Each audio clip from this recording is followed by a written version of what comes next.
Well, that was a right raw pain in my fucking leg. I had to redo the whole thing.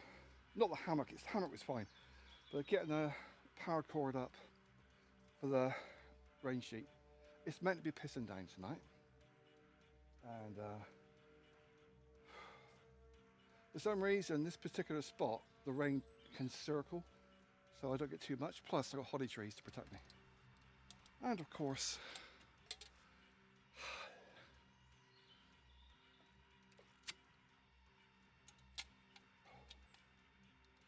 oh yeah, when you've not had anything to drink for 2 days and you have some nice homemade spirits, happy burn.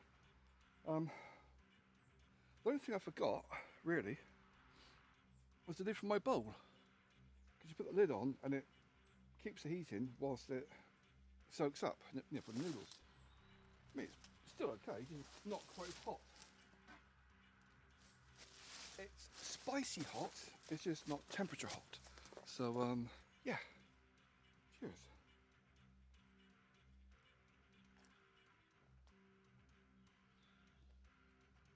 And because you're pissing about with that, the metalwork smacking into my kneecap, it's a lot of pain. But yeah, happy enough with that. Little tip, when you hang your Bergen whatever on a power cord, expect it to get bounced up and down a lot. So it's going to travel downhill. Things you can do to help that, if you've got like an empty bag, like for your sleeping bag or something, tighten a little knot and put it next to your Bergen. That'll stop it travelling down the line.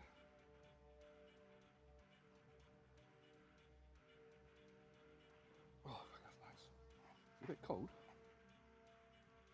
but I has been sat next to the bloody fire for the past hour or so. That's what I was pissing about. I made the usual mistake. I tried to jury rig it, which never really works. And then I probably spent half an hour trying to untie one knot. I don't wear glasses when I'm doing this sort of stuff. I don't bring them.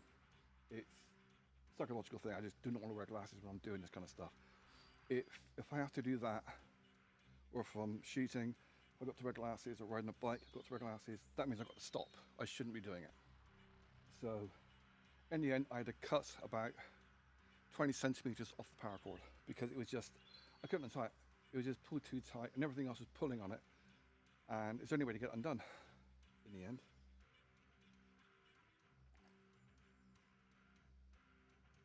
Oh, okay. Consumables that I bring. Bakami Korean noodles, 120 grams. And that does me as a quite a nice drink as well. Because that kettle holds, I think it's 800 ml to the mark, and I fill it beyond that mark. So we're talking about 900 ml. So I get nearly a litre drink as well, and it's really spicy. And it's nice, it fills you up.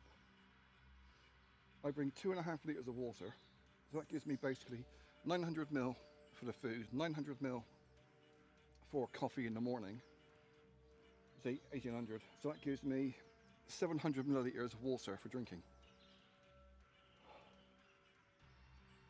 I mean, it's not like I'm in the frickin' Sahara Desert.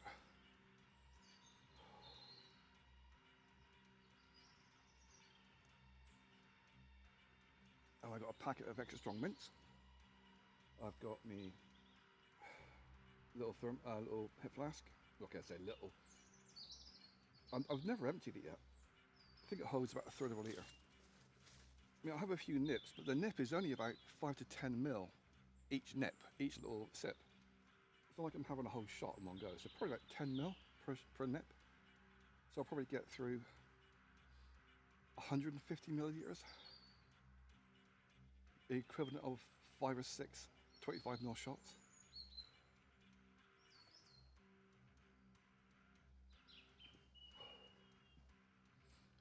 It has been pissing down a lot the past month.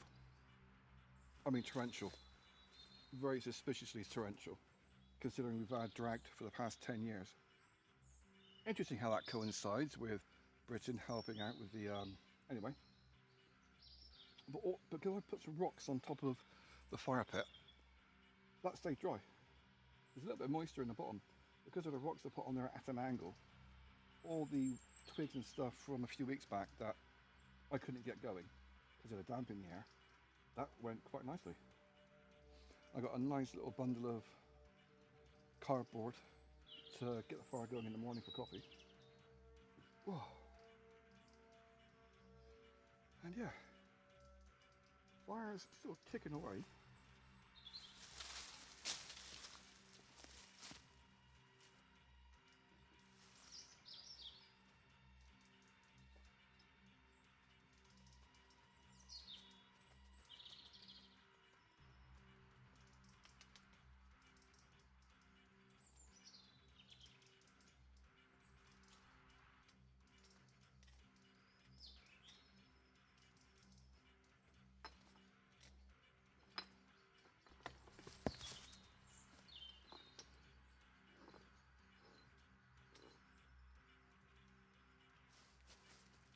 If you were cold enough, you wanted a bit of extra heat, the rocks around the fire pit, pick them up, put them in your sleeping bag. You know, yes, they're dirty, but if you want heat,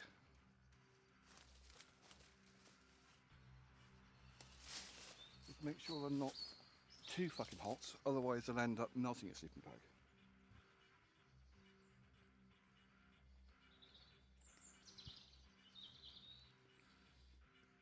I need to buy some more of these bloody noodles. I'm actually buying these things by the box. It's 40 in a box packets. And it works out, I did a quick calculation, 26, 27, 3 off, 50 pence per packet, which is similar price to the 25 gram packets you get in a supermarket, you know, with your free asbestos. I'm sure there's some food in the supermarkets that don't have asbestos in it. Unfortunately, it's mass produced in Israel and then put onto the food and the ingredients and toilet paper in County Cork.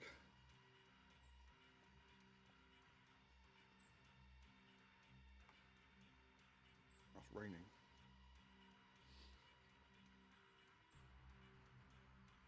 Different radio station for a change. Same shit, different wrapping.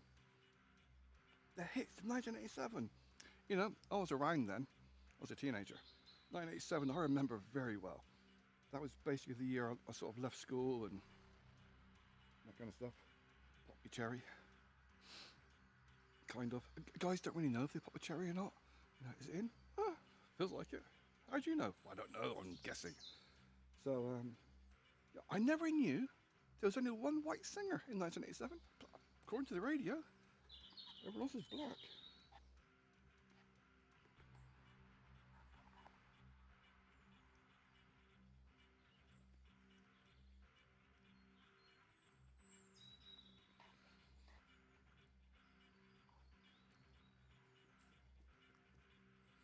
Oh, I've seen too many alien invasion movies. You know, where you hear them on the roof, you know, in the attic. Yeah, like Signs, that one. I think I've got that in my attic. I'm pretty sure it's rats, or you know, big fucking heavy bastard rats. Rats, bats, whatever. I'm pretty sure it's rats. And I woke up at midnight, and that's when they get active. And I swear to fuck, they are put on weight. It sounds like something running around clomping. The rats got hobnail boots. They're not aliens, they're not aliens, not aliens. It's weird that I feel more relaxed up here in the woods than I am in a house with locked doors.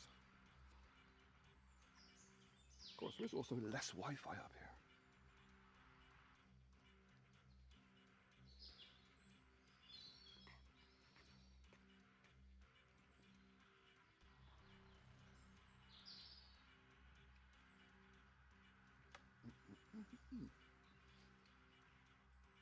Oh, the Scotch trip.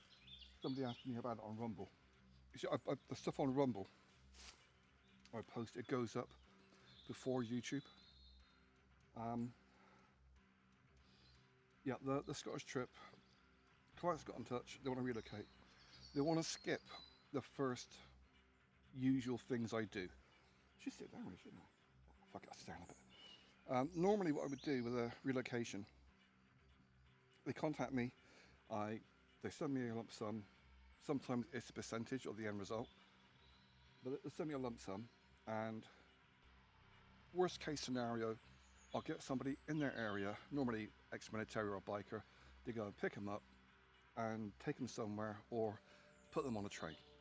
But make sure there's no one else following around. Not their own transport. It's too cheap and easy to get a pet tracker. You get a pet tracker for £1.50, you put a SIM card in it, you pop it inside their exhaust or in their bumper, you can track them anywhere. So not their own transport. And not Uber, for fuck's sake. They're too easy to track online. They go to a franchise hotel, not expensive, not cheap, because they're more interested in who you are. Franchise ones, the most they're going to do is nick your phone. Same with, and then they stay there for a few days. Then I'd rent somewhere from an estate agent, not private, not expensive, because yet again, they're more interested in who you are and Googling you, whereas an estate agent doesn't care, they just want their percentage of the rent. So that would normally last for 4 to 8 weeks, so they can settle down, get centered, realize what they actually do and do not want, and then proceed to go off grid somewhere. Because there's different types of off grid. You can just buy a field, you can buy woods, you can get somewhere remote and dig a fucking hole and put a caravan in the hole and hope the bugger notices. You can rent somewhere and have that as your legal address, like a little flat or a bed sit, so you can for your post and for your bills and your bank statements, and then actually live somewhere else. A lot of the time people will say, oh, tell us how to do it, and they'll pay me a certain amount, but they always come back and say, oh, we've got this problem, and we've got this. Well, I fucking told you. But this person wants to skip all that and go straight to getting an island, basically. And there's still a few left up there. It's getting more and more difficult. Because all the OVAs have been given instant British citizenship. I think like 15 million Israelis have been given instant British citizenship over the past 5 years. We've got 5 million in the past 2 years. Just instant citizenship, instant property, land, that kind of stuff. So it's getting more and more difficult. There's still some in Ireland, but they're really, it's cowboy fucking time over there. And I don't mean Deliverance style cowboy, I mean, yeah, they'll sell it to you and then they'll shoot you in the fucking face and sell it to somebody else.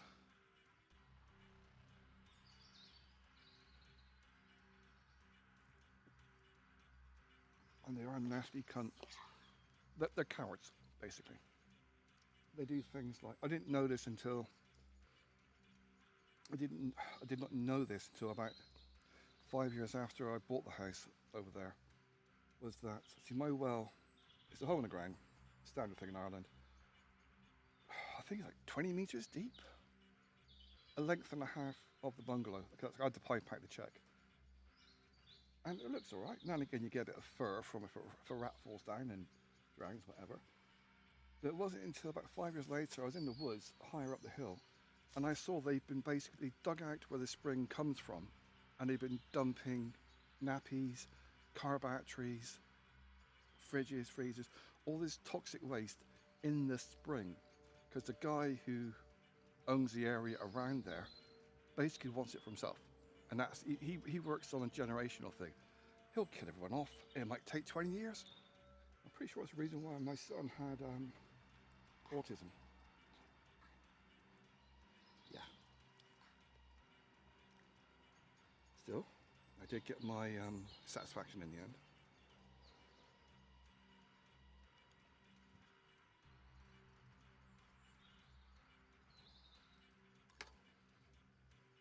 Well, the fire is down to one little smoldery bit on the fire. So that's pretty much out.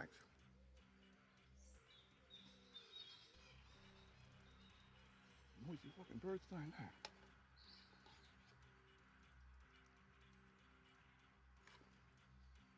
Just on the radio, we're in for a cold snap, they reckon. Scotland's going to have snow. It shouldn't be newsworthy for Scotland to get snow. That shouldn't be something noteworthy in the news broadcast. The fact that that's something worth commenting on shows you just how drastically the climate's changed. I mean, let's face it, 2 weeks ago, 3 weeks ago, was the coldest time of the year. 3 weeks ago, 2 years ago, because last year I got crippled. Year before that, there was ice in town, actually on the road. And that would have been February, January. Coldest time of year is February. And yet it's now about 7 p.m. because the sun's gone down. It's just a little bit twilight. Noisy little pretties up there. So yeah, it's about 7 o'clock, and yet it's still, I'm only wearing the one thin layer. What is it, like 17 degrees Celsius at the moment? It's gonna get fucking cold tonight. But you know, oh well. Fuck it. So that is my setup for this evening. It's quite nice actually. I mean, if I was worried too much about it being, if it was actual winter weather, I'd have that tarp drop down on the sides. Like I had last time I came up here camping properly. I didn't bother recording a lot of it over the winter. But when I was up here before, I had both sides just dropped down and tied underneath the hammock. So it's like a bloody cocoon. Because it was so, the wind was horrendous.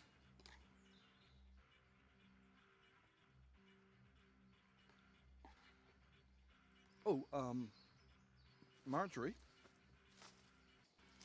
I don't give a fuck if I get monetized. It would be nice, like, comment, subscribe, all that bollocks.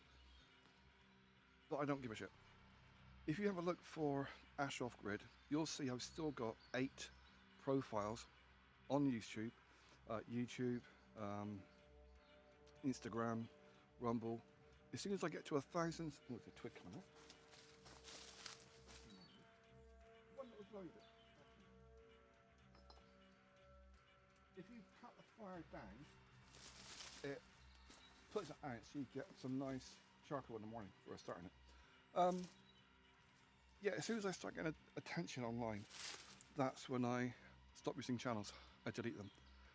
The only profile I ever used to contact my kids on Facebook, I deleted.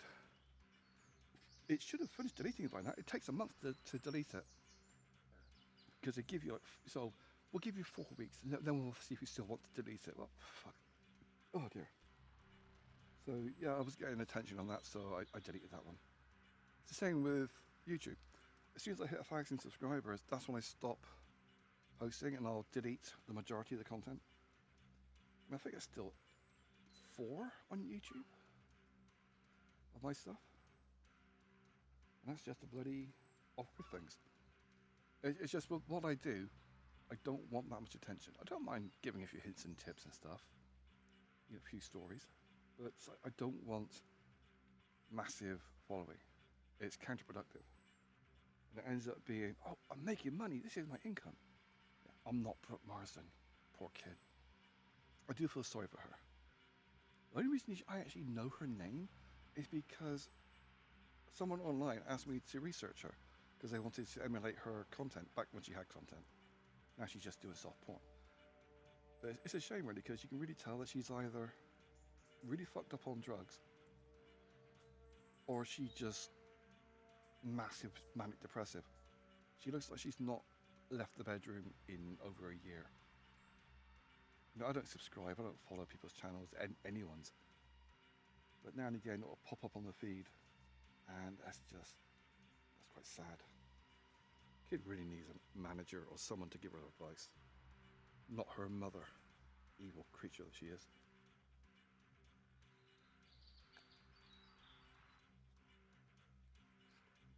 It's so weird. Get me noodles, and there's one little green bit in me noodles. Just one little green bit.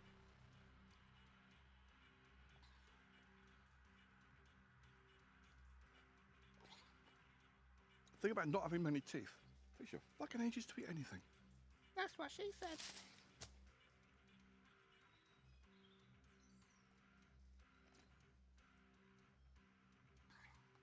Oh, from the police, I'm not the only person with a camera pointing at the house. Just thought I'd mention that. That's one of the things, like, where I live, all the junkies and the nonces park outside the house to go around the back to see the junkie and the paedophiles. They buy their drugs and the keys. That's why everyone records them when they park up. You know about druggies, they're all fucking paranoid.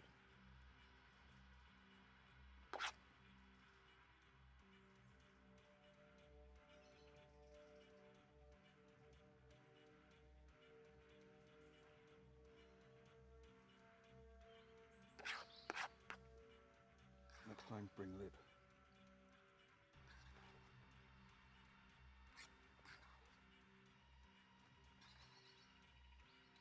Right, that's done.